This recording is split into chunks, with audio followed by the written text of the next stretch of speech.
IL টি-20তে Mustafizur Rahman একেবারেই ফাটিয়ে দিল।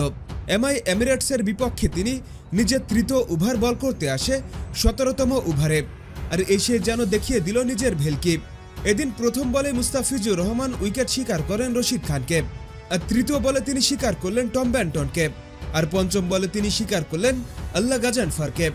সুতরাং মুস্তাফিজুর রহমান নিজের তৃতীয় ওভারে ওভার হ্যাট্রিক করেছে, যা আসলেই অবিশ্বাস্য ছিল।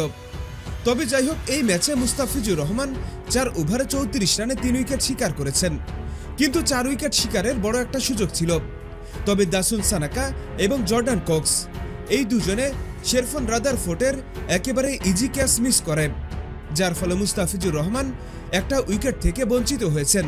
এমনকি কিছু বাড়তি রানও হজম করেছে এই দাসুন সানাকাদের জন্য।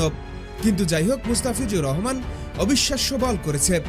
হ্যাঁ দর্শক, আপনাদের বলছি, মুস্তাফিজের এই বোলিং আপনাদের কেমন লেগেছে এখনই কমেন্টস করে জানিয়ে দিন।